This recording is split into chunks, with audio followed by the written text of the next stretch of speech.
Howdy, folks. And welcome to Saddle and Sixskin, your go-to channel for tales of grit, glory, and the untamed West. We aim to bring history alive for those of us who appreciate a good story, especially those of us who have a few years under our belts, say, 40 and up. If you like what you see, why not consider hitting that like button and subscribing? We've got plenty more stories coming your way, tales that'll take you back to a time when life was hard, but the spirit was strong. Now, picture this, July 1884. Dust Creek Station, New Mexico Territory.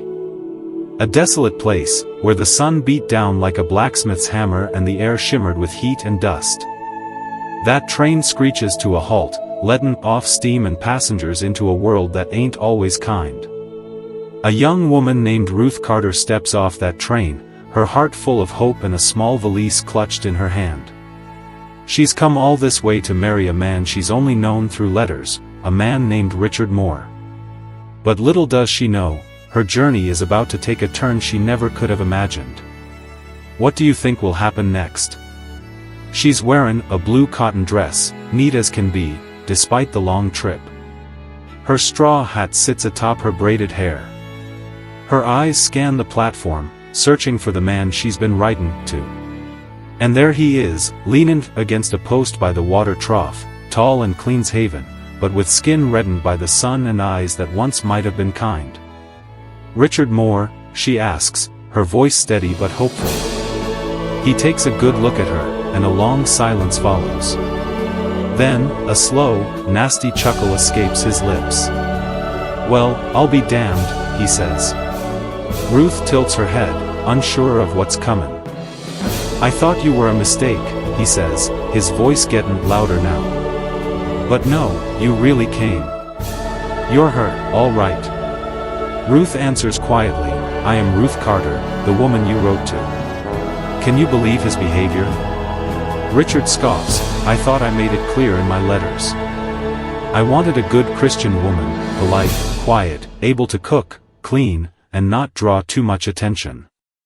Ruth pulls a letter from her pocket. "You did," she says, "and I answered as such. I told you I could be those things."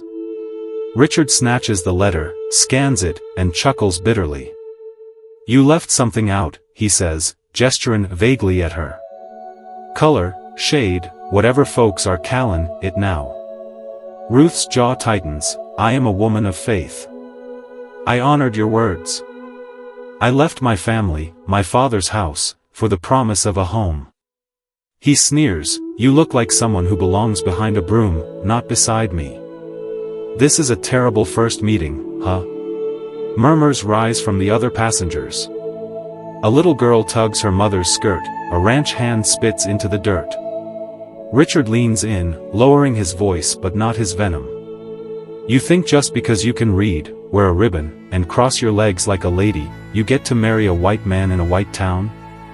You got some nerve." Ruth's hands tremble, but she stands firm. "You wrote me," she says, "you called me worthy." He snaps, "I must have been drunk or desperate. Or maybe you left out your lineage." He waves toward her face. "You want the truth? I ain't Maureen, no, __. Not today. Not ever." A woman gasps nearby. Ruth swallows hard. "Ain't people just the worst sometimes?" Then Ruth replies that may God see his heart clearer than his words. "You're lucky I even came to the station," Richard barks. "Thought maybe you'd be light enough to pass. But now, hell no. What would people think? Me showing up to church with you on my arm." He turns his back to her, "Logan." Ruth stands there, surrounded by stares, some mocking, some pitying, none offering kindness. She picks up her valise and walks, not back toward the train, but down the dusty road away from town, toward the chapel, toward her last hope. But things aren't going to get better there, do you think? The day burns on. Ruth ain't made it 10 paces from the chapel before the whispers start, low and sharp like the hiss of snakes. There she goes. Thought she could fool a white man. Bold of her to wear a wedding dress, that she came here to steal. A boy hurls a rock, hitting her valise with a thud. A woman spits on the ground where Ruth steps. No one stops them, no one helps her. By dusk, Ruth sits on the edge of town beneath a dying cottonwood. She ain't eaten since mornin'. Her lips are cracked, her pride shattered, but her stubborn spirit refuses to kneel. She remembers something, a name, a whisper she overheard on the train. There's a camp of natives east of here. Apache, not hostile, just hiding. If the town rejected her, maybe the wilderness wouldn't. Maybe people who knew rejection wouldn't turn her away. She stands, adjusts her hat, and walks. The road fades into dry earth. No lanterns light the path. The sky turns bruised purple as night falls, stars wink in between drifting clouds. A wind begins to rise, soft at first, then harsh. By the time she realizes what's coming, it's too late. The sandstorm arrives like a living beast, screaming, clawing, blinding. Ain't that just like life, kicking you when you are down? Sand lashes her skin like glass. Her hat flies into the wind. Her eyes burn. She tries to cover her face with her skirt, but the wind rips at her clothes, her dignity, her breath. She falls. The desert swallows her screams. She crawls forward blindly, mouth full of grit, cuffing so hard her ribs scream. Her hands find rocks, cactus thorns. Her knees bleed. Then nothing. Her body gives up. Her heart beats dimly in her ears. She curls into herself beneath the open sky and waits for death, but it ain't death that finds her. It's warmth. Two hands, calloused, strong, trembling, slide beneath her body. She's weightless, carried. She tries to open her eyes, but sees only the shadow of a man painted in moonlight and dust. He smells of pine and blood. He says nothing. The wind howls on. She's laid gently on a stone floor, the air cooler now, the sound of the storm muffled by thick walls. Firelight flickers. She blinks, vision clearing, in jerks, rough walls, stacked stone, animal hides, a cave. He kneels beside her, shirt torn, blood soaking through the fabric at his waist.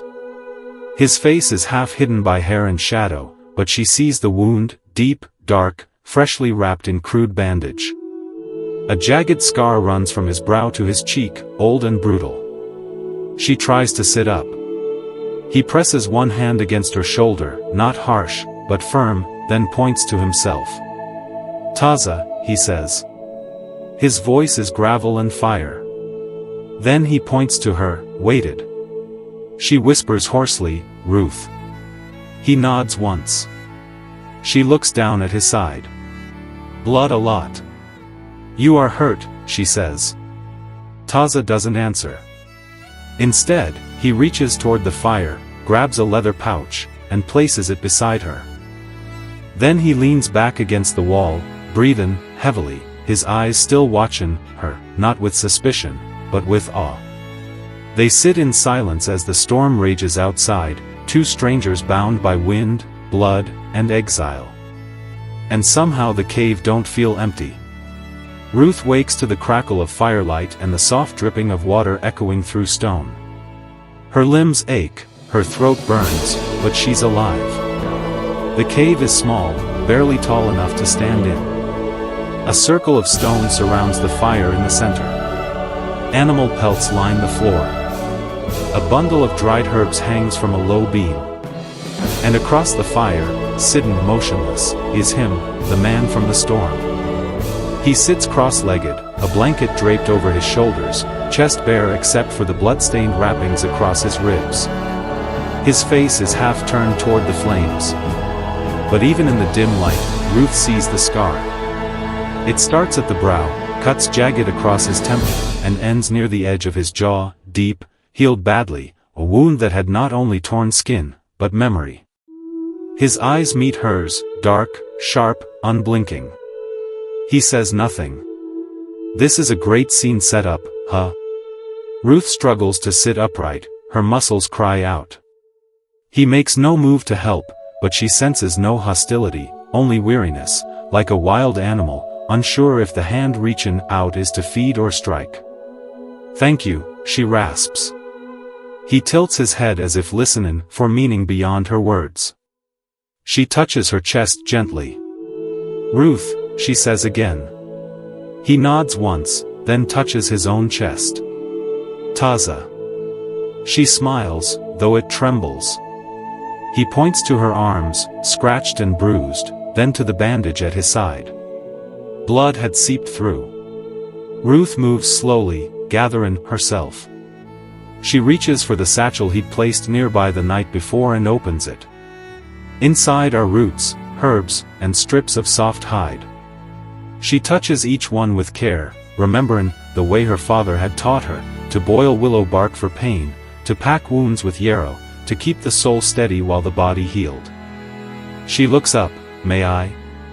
Taza doesn't answer, but he doesn't resist when she crawls toward him. She lifts the edge of the blood-soaked wrap pin and winces. The wound is deep, but clean, a slice just below the ribs. As she cleans it with a damp cloth, he don't flinch, but his eyes stay on her, not with lust, not with fear, but curiosity, respect, something unfamiliar. She speaks softly as she works, more to fill the silence than anything. "My father was a preacher," she says, "and a healer. Said both jobs were about pulling people back from death one way or another." Taza's brow furrows. She taps her chest. "Father," then makes a book shape with her hands, "preacher." He repeats the motion slowly, then says, "Pray, man." She smiles. "Close enough." She points to the scar on his face. "That hurt." His gaze darkens. The fire crackles louder. He touches the scar with 2 fingers slowly, then draws a line across the air, mimicking the path of a blade. He places his hand over his heart, then opens it toward the fire. "Tribe," he says, "gone."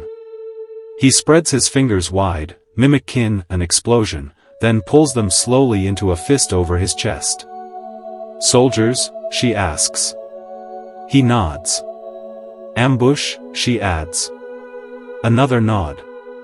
"Family?" He hesitates, then nods again, slower this time. She reaches toward him, not to touch, but simply to hold her hand open between them, a silent offering of empathy. He looks at it for a long time, then raises his own, not quite meeting hers, but close. Their palms hover inches apart. 2 people, both marked by things stolen from them. Ruth whispers, "I came for a husband, but the man who sent for me, he saw my skin and not my soul. He left me in the dirt like I was less than cattle." Taza watches her face, unreadable. She points to her heart. "Pain," she says, "inside." He nods once, then touches his own chest. "Same." And in that flicker of light, with the desert wind howling faintly outside the cave, a strange understanding passes between them, not love, not yet, but recognition of sorrow, of scars, of survival. This is a great love story, or is it? Time moves differently in the desert. There are no clocks, no church bells, no trains screaming through station stops, only the rhythm of wind, sun, and firelight. Ruth loses count of the days, but she remembers the sky changing from angry blue to gentle gray, from dry still air to the scent of coming rain. She stays with Taza in the stone shelter, though she's built her own small lean-to nearby from sticks, hides, and blankets. It leans crookedly at first until he silently helps her brace the center post. No words exchanged, only nods and hands passing wood. Each morning, she rises early, sweeping the cave floor, stirring the embers, boiling bitter roots for tea. Taza returns from hunting or foraging with rabbits, mosquite pods, or cactus fruit. Sometimes he leaves without saying a word. Sometimes he returns with a new scar. They don't ask questions, not yet. In the evenings, Ruth cooks what little they have. She sews patches on his old blanket. Taza carves an extra bowl for her from a hollowed-out gourd. They live like this, not as lovers, not quite as strangers, something in between, a fragile peace. She notices the way he always turns his face slightly away from her when the firelight is brightest, hiding his scar, the way his hand lingers near his knife, even when she's just chopping roots, the way his eyes soften when she laughs, rare, low, like a secret only the desert hears. One morning, she finds something peculiar. The small square of cloth she had stitched, a napkin with blue thread at the corners, is gone from her lintel. That afternoon she sees it tied gently at the top of his spear. It flutters in the wind like a flag or a prayer. She says nothing, but that night her hand shakes when she stirs the stew. Later, he notices the fear in her eyes as the sun sinks and shadows crawl over the rock walls. She's never spoken of it, but he knows the darkness scares her. He leaves without a word. When he returns, he has stones, dry wood, and flint. He'd built a small fire pit just outside her lintel, shielded from wind, low to the ground, a second flame, a silent sentinel. He finds it burning steady every night after that, and she sleeps better. One evening, the sky breaks open. Thunder rolls low across the plains like a stampede. Rain falls hard and sudden, a wild roar on the cave's stone roof. Ruth stands just outside, arms outstretched, face turned up, soaking wet. She laughs, full and unguarded for the first time in weeks. Taza watches her from the entrance, silent. Later, wrapped in a blanket, she hums as she dries her hair, then begins to sing softly, a lullaby her mother once sang while hanging laundry under magnolia trees. The words are half forgotten, but the melody lives in her bones. Sleep, little one. Hush and lie still. Taza listens, his eyes closed. When she finishes, there's silence, only rain and fire. Then he speaks, your voice, he says quietly, each word deliberate, it makes the dead want to live again. Ruth freezes. Her hand, still holding the comb, trembles slightly. She looks up at him. Their eyes meet, full of things unsaid, wounds untended. But something else, too. A beginning, she whispers. This is just the beginning, right? That is the kindest thing anyone has ever said to me. Taza says nothing more, but he stays at the entrance of the cave all night, rain washing over him, watching her fire until dawn. But this peace did not last. Whispers reached the wind. A rider had seen something near the canyon edge, a woman, dark-skinned, singing near a fire that was not Apache. Another claimed they spotted Taza hunting alone, but returning with food enough for two. And the most poisonous voice of all belonged to Kem, a young warrior once passed over in a tribal vote when the elders had sided with Taza's strategy instead of his. He bore his grudge like a second knife. It was Kem who rode through the night to the main camp and knelt before the council. Taza shelters a woman, he said, not of our people, a stranger, a black woman. The elders stirred. Some frowned, others exchanged glances. Taza had long been tolerated, scarred, wounded, but useful. His silence made him safe. She is a curse, Kem hissed. A woman touched by foreign gods. Her skin is shadow. Her presence invites death. The word spreads fast. By dawn, two elders arrive at the stone shelter. Ruth is inside feeding the fire. She looks up as the men dismount. Their eyes scan her like a threat, not in anger, but in quiet, ancient suspicion. One says something in Apache. She don't understand the words, but the meaning is clear. Come.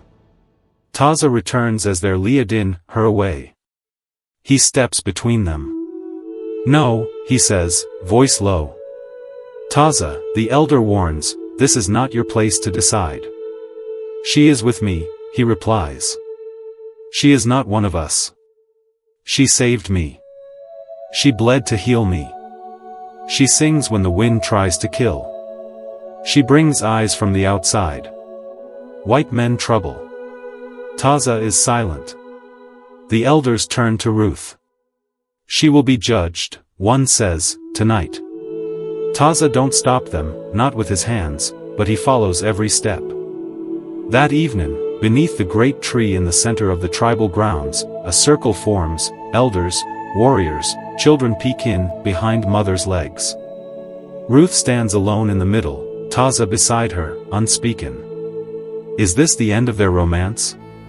Kem steps forward. She draws spirits, he spits.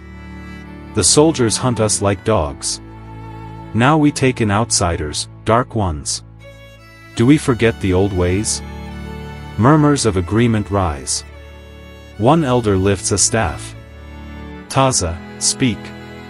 He steps forward. Then in a motion sharp and sudden, he drops to one knee. He takes his spear and drives it into the earth. If she leaves, he says, I leave. Gasps break the silence.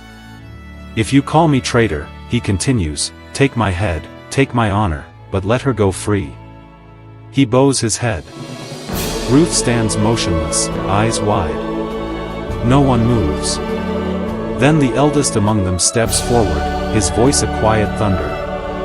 There is no tradition older than honor. He looks at Ruth. She stays or she goes, but by her own choice. And just like that, the storm passes. But the wind has changed. Taza and Ruth don't wait. That night they pack what little they own and leave the camp, no longer exiles, but no longer safe either. They walk into the desert again together. The wind carries something strange that morning. Ruth wakes early, gathering herbs from a rocky ridge near their new shelter. The air smells different, expectant.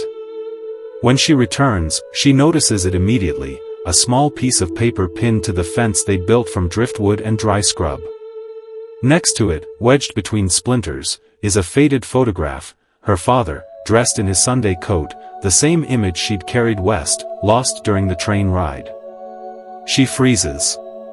The note is written in clumsy script, but it mimics her father's tone well enough to make her breath catch. Come to the riverbend near the trading post. I am here waitin'. She stares at the words, heart poundin'. It makes no sense. How would he find her here hundreds of miles from home? But the photo is real. She don't wait for Taza to return. She packs water and sets out alone, following the trail along dry creek beds and through thorn-covered ridges. The sun climbs high. By the time she reaches the riverbend, shadows are long. Then she sees them. 3 figures stand near a broken wagon, one broad-shouldered in a vest, 2 thinner, meaner. She recognizes the first instantly. Richard? His smile is all teeth. Took you long enough, he says, stepping forward. Are they going to get out of this? You always were gullible. She turns to run, but one of the men grabs her from behind. A rough hand clamps over her mouth. Another ties her wrists. You, she gasps when they pull the gag away. You sent that letter. Richard smirks, of course I did. You thought your holy daddy came all the way out here for you? Please. He steps close, his breath reeking of tobacco and rot. Turns out, he says, circling her slowly, you're worth more now than you ever were in a wedding dress. Some Mexican buyers like the rare ones. Soft skin, sharp tongue, exotic. This is so messed up. You're a monster, she spits. He backhands her. Blood fills her mouth, but she don't scream. At that same hour, miles away, Taza returns to find the camp quiet, too quiet. No fire, no singing, no Ruth. He scans the ground. Footprints fresh, one set small, the others large, heavy boots, rough tread. He drops to one knee, touches a bent blade of grass, traces a broken twig, sniffs the wind. He looks up, watching the sun's path, then turns sharply east. He don't panic. He prepares. How will he save her? That night, under the half-moon, Taza kneels beside the fire pit. He smears ash across his chest in 2 bold lines, the mark of a lone avenger, warrior without war band. He takes his weapons, the curved bone knife, the bow carved by his brother before the massacre, the long huntin, spear etched with symbols of protection. No words, no chants, only breathy sand. He moves like a shadow through the ravines, across dry gulches, under the cold stars. Every sound sharpened, every movement precise. The earth whispers to him where the wind had broken, where boot prints dug too deep, where someone dragged something unwilling. He follows, not with rage, but with purpose, with love sharpened into fury. The moon watches in silence as a man made of grief and grit stalks the night, no tribe behind him, no promise, but the one in his chest. Bring her home.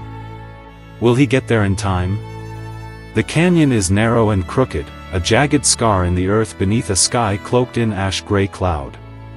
A fire burns low in the center, casting flickers of orange over the rocks.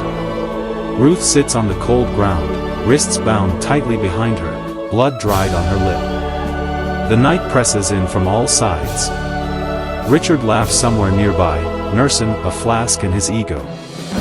Jeb Snake Dalton leans against a boulder, Che-Win tobacco and spittin' into the dirt. Luke Crow Jensen cleans his rifle with slow, methodical hands, eyes always on Ruth. They don't see the shadows move. Taza watches from above, crouched on a narrow ledge just above the camp. He's studied them for hours, the way they sit, who keeps watch, where their weapons lay. He waits until the fire crackles just loud enough to mask a soft step, then he strikes. The first to move is Jeb, muttering something crude. He wanders off into the brush to relieve himself. As he steps over a shallow dip between 2 boulders, his boot catches something taut, a rope loop cinches around his ankle. Before he can scream, it jerks him upward. He dangles from a tree limb like a caught hog, thrashing and howling, upside down and spinning. God damn it! What? What the hell? The camp snaps to life. Crow leaps to his feet, rifle in hand. Taza is already gone from the ridge. A rock sails through the air and strikes the rifle from Crow's hands. It clatters to the ground. What? Crow spins wildly. From behind, silent as dusk, Taza emerges. He strikes with the flat of his blade, swift, clean, knocking Crow unconscious. The man drops like a sack of grain. What a rescue! Taza pauses only a moment, then reaches down and lifts something from the dirt, Ruth's shawl, the one she'd sewn weeks ago, now muddied and torn. He shakes the dust from it gently, then lays it over Crow's slumped form, a warrior's mercy. Richard stands by the fire, mouth open, eyes wide, but Taza ain't looking at him. He's already beside Ruth, crouched low, knife out. Ruth holds his gaze as he cuts through the ropes. Her hands tremble as they come free, and so do his. For a moment, neither moves. His chest rises and falls with quiet urgency. Her breath hitches in her throat.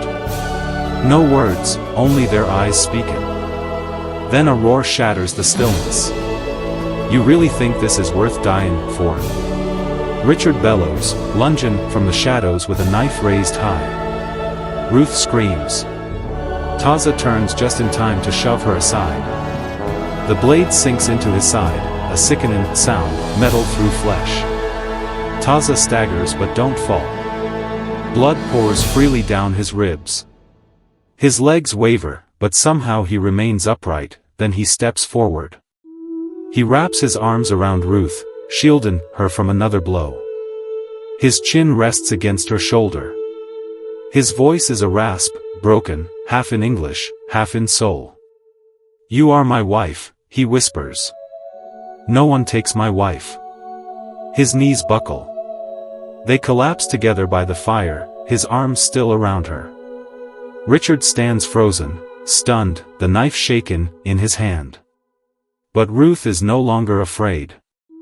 She looks at the man who bled for her, the man who chose her, not for color or convenience, but for love, and rage blooms inside her like wildfire. She reaches into the fire with bare fingers, grabs a charred log, still glowing red, and turns. With a cry that comes from deep in her chest, she rams it into Richard's shoulder. He screams, drops the knife, and stumbles backward, clawing at the smoldering wound. He turns to run, and then the whistle of wind. A single arrow slices through the air and buries itself in the dirt an inch from Richard's ear. He falls to the ground, trembling. From the ridge above, a young Apache warrior appears, the same who once had doubted Taza, now silent with his bow still drawn. This is wild. Richard rolls over, hands raised.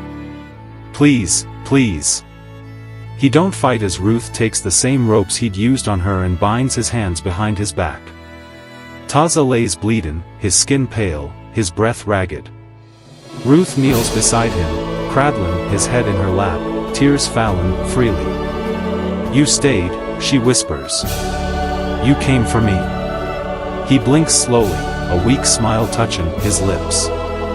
Always, he breathes, and as the fire crackles low, the stars break through the clouds at last, watching, from above, as a man with no tribe and a woman with no home hold on to each other in a place no one else would have dared to love. Dawn creeps across the desert like a slow breath. The embers of the fire still glow, casting faint warmth against the canyon's cold morning air. Taza lays still, his body weak, his breath shallow but steady. Ruth hadn't left his side once. By the time the Apache riders arrive, drawn by the echo of battle and the warning sent by the young warrior, she's already cleaned the wound with her own skirt, packed it with herbs, and held pressure until the bleeding slowed. Did you see that comin'? The elders don't speak at first. They see the blood on her hands, the way she cradles his head, the fire in her eyes, and they understand. One elder kneels beside her and says quietly, "You saved him." "No," Ruth whispers. "He saved me." They carry Taza away on a stretcher made of hides and wood, and for 3 days he hovers between sleep and silence. Ruth remains close, help in, tend to his fever, refusing rest until his eyes open again. When they do, his first word is her name. Far from there, Jeb's snake Dalton dangles in the wind, still tied upside down from the branch he'd stumbled beneath. His curses had long since faded into silence. When a patrol of Mexican border guards comes upon him, they laugh.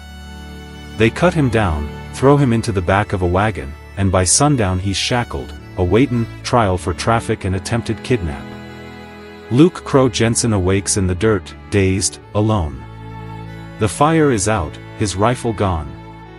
On his chest is Ruth's shawl, now torn, blood-stained, but unmistakably soft. He looks around, blinking, at the quiet canyon. No one comes for him. He folds the shawl gently and leaves it on a stone, then he disappears down the trail without a word. Some say he never returns to violence again. As for Richard Moore, he tried to flee, but his arm was burned, his ego shattered, and his strength broken. When the Apache brought him, still bound, to the edge of the settlement, it was the townspeople of Dust Creek who decided his fate. The same ones who once sneered at Ruth now stood in silence as the sheriff took him into custody. He shouted at them, called them cowards, liars, race traitors. No one answered. This time the law didn't look the other way. But Ruth and Taza didn't stay to witness it. They left before sunrise, walking hand in hand beneath the pale pink sky. This is justice, right? They crossed through canyons and dust fields, past wild havalas and dry riverbeds, into the sun-drenched borderland of Arizona, a place with no fences, no papers, no questions, a place untouched by rules they had never been allowed to write. There, among tall saguaros and prickly pear blooms, they built a home. It wasn't large, just 3 rooms, wood and stone and canvas, hammered together with sunburnt hands, but it stood strong against the wind. Taza carved words above the doorway with his hunting knife. In crooked but careful English, it read, where no darkness touches her, they planted cactus flowers by the steps. Ruth grew corn and squash between rocks. And when children from nearby Minin camps and Apache families wandered close, drawn by the scent of her cornbread and the sound of her hummin', she opened her door. Soon her kitchen became a schoolroom.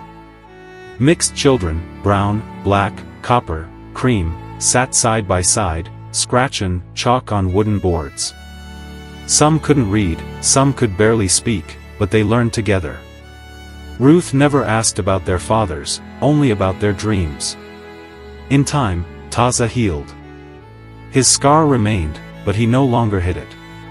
He began to carve again, to smile again. And one spring morning, long after the rains had painted the desert green, a small girl with curls like coiled ribbon and skin like golden sand, ran barefoot across the yard. "Papa," she cried, "come see what I found."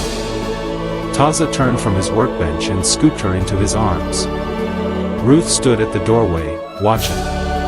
The sun lit her face. The wind carried laughter, and in that moment, the past was only a shadow far behind them. She stepped forward, her voice soft, not for the child, not for Taza, but for the earth, the sky, and the vows sealed in blood. "I was never your wife on paper," she whispered, "but I am your wife in the dust, in the fire, and in the vow you made when death stood between us." Taza turned toward her, smiling. And the desert, for the first time, felt like home.